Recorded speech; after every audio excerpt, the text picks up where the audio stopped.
Hi, it's Anne-Marie from the Health and Wellbeing School, and today I want to talk about your feelings about energy gels. So, how do you feel about energy gels? Do you feel confused? Do you know what's going on? Or do you just kind of buy things and fingers crossed, let's hope for the best? So, today I want to talk to you about 3 different types of energy gels, which I have here with me today.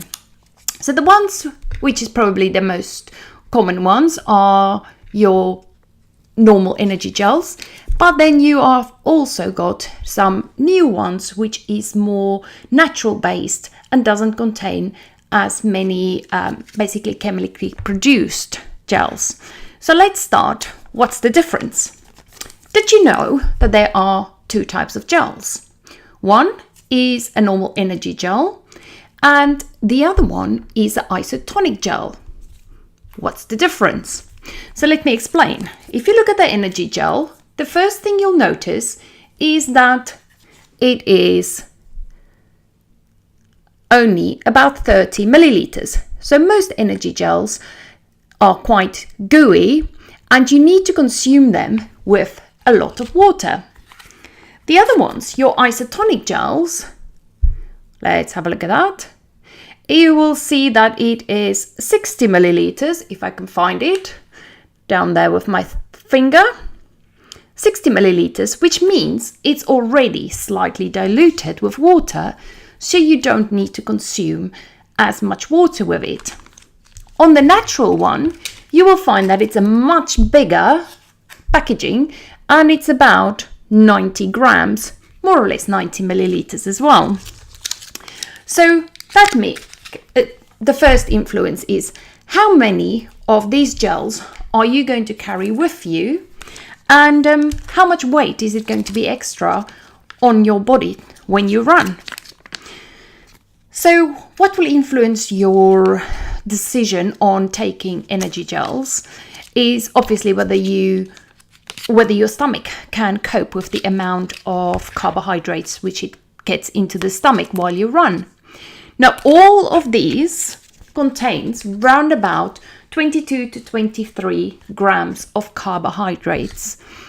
Now, the reason why we talk of carbohydrates rather than calories is because you need to consume a certain amount of carbohydrates per hour while you run, because your body can only store energy for between 90 to 120 minutes of exercises.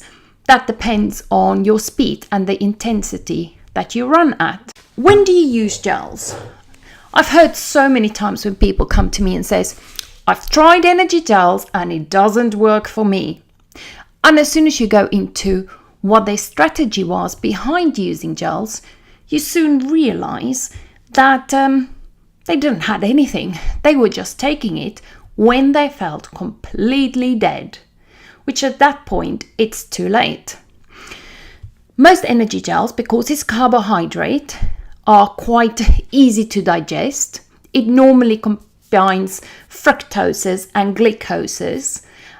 Glucose is your easy digestible one, and is normally in a 2-to-1 ratio between glucose, which releases energy quite quickly, versus 1 portion of fructoses, which takes slightly longer to digest. So I took an energy gel. Takes about 20 to 30 minutes to go through my digestive system, being absorbed and ready for the muscles to use.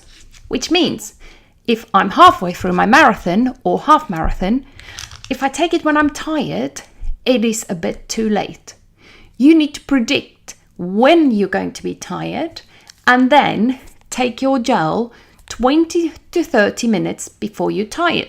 Let's say you're going to run a half marathon in round about 2 hours or 120 minutes. That means you might want to take some extra energy along for your run to prevent you from hitting the wall. So there's different ways of using it. The first strategy that you can use is to take a gel about 10 minutes before the start of your race, which means the energy will be released 10 to 20 minutes into your run. Now, most of you who's done runs before also knows that the first 10 to 20 minutes are your kind of toxic 20, which means your body finds it really hard to get into the rhythm.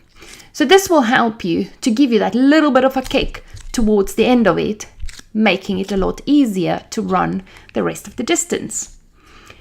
But you do have to supplement continuously afterwards, because the last thing you want is for your blood sugar to start dropping and causing you to have a massive dip, which leads to hitting the wall. So on this strategy, if you take it 10 minutes before you start, then you have to continue taking it every 20 to 30 minutes for the rest of your run.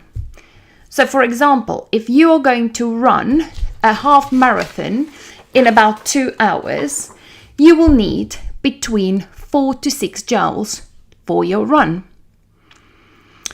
Another strategy which you might use is that you eat 4 hours before your run and then have another snack 1 to 2 hours before your run. This will give your stomach enough time to digest the food, and it's a lot more natural approach if you struggle with indigestion from your energy gels, or you prefer to follow a more natural running strategy. So if you then eat beforehand, you can take your first gel within 40 minutes to 45 minutes of your start time, and then add an extra energy gel every 30 minutes after that one. That means you will have round about 2 to 3 gels for your half marathon. Remember, all of these gels, except for the natural ones, comes with or without caffeine. In our next episode, we are going to talk about how caffeine influences your performance. Thanks for watching, and please click the like button if you've enjoyed watching the video.